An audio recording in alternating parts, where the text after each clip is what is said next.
covert oppression. He's taken on the swamp, all of the swamp. The days of blindly supporting the Democrats are coming to an end. We make the impossible a reality. Our family went from cotton to Congress in one lifetime. President Trump truly moved mountains to save lives. America needs Donald Trump in the Oval Office for another 4 years. The safety of our kids depends on whether this man is reelected. Trump is the bodyguard of Western civilization. He's my president, and I'm blessed to call him friend.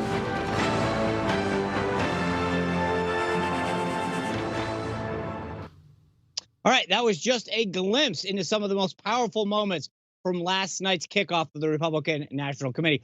All week long, we're going to be bringing you the highlights from each night, getting a behind-the-scenes look with the speakers and holding the media accountable. Welcome to Spicer and Company. I'm Sean Spicer. And I'm Lindsay Keith. Thanks for joining us. Well, Sean, we were all wondering how the Republicans were going to counter the Democrats on night one of the Republican National Convention. And, overall, we saw a much different approach. I would say, first off, the RNC focused more on hardworking Americans rather than the celebrities that we saw last week.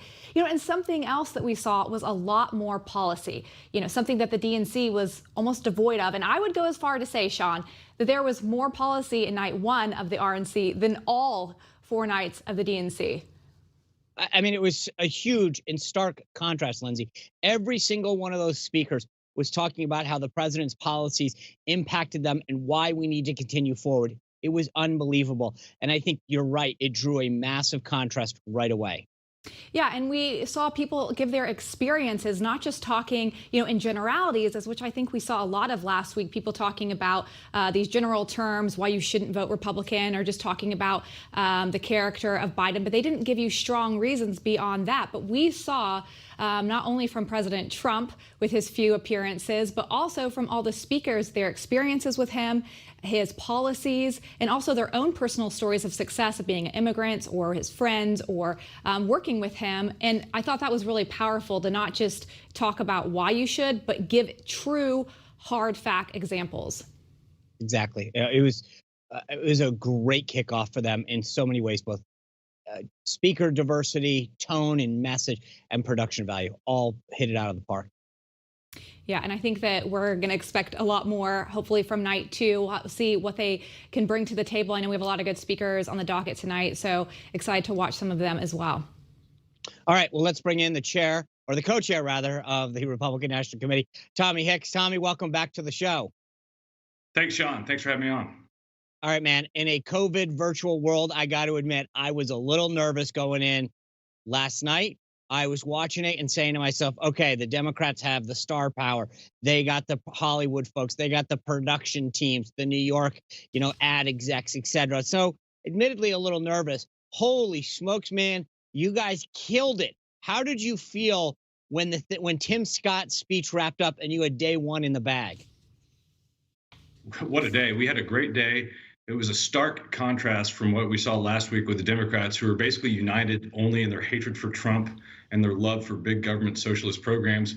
But what we heard yesterday from the president and real Americans were stories about how the president's policies have actually helped real American people, their lives get better, and he's the right leader to take us forward over the next 4 years. It was a great convention first day. Tommy, I couldn't help but notice, I walked away from the end of that night thinking, what a fantastic job the RNC and the campaign did, producing it, the speakers, everything about it, the use of the president. Everybody was in a tizzy that day. Oh, my God, he's going to speak every night.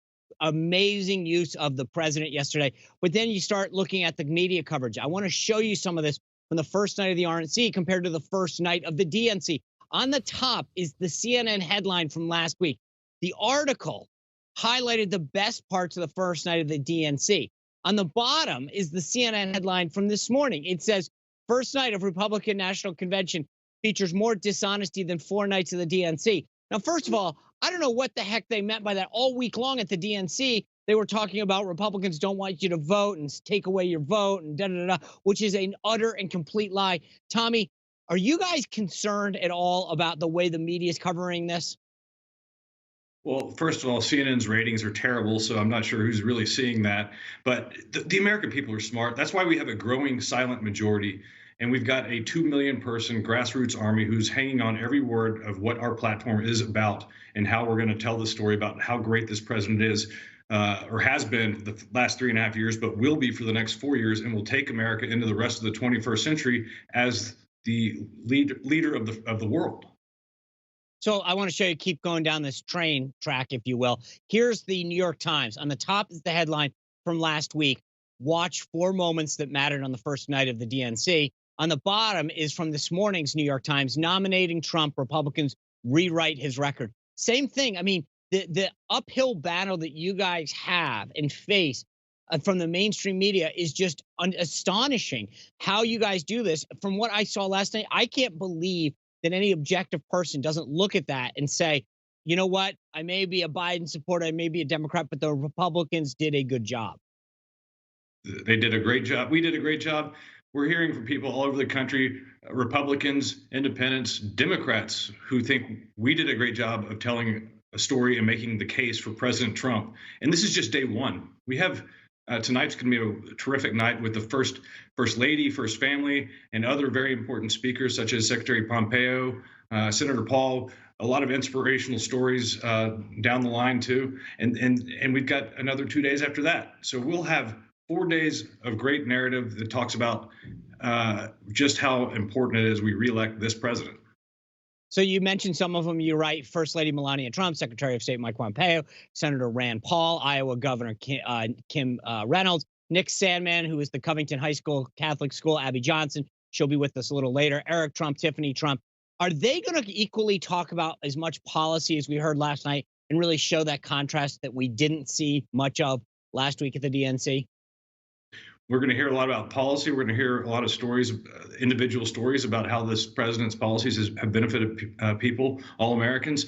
But you go back to fake news media. Nicholas Sandmann is a case study on fake news, and they try to destroy this young man's life.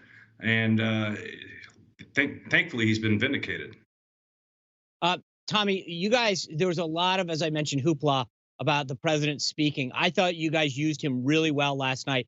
In particular, the stories with the folks who have had COVID and the hostage thing was amazing. Are you guys going to continue to use him in a similar way the rest of the week?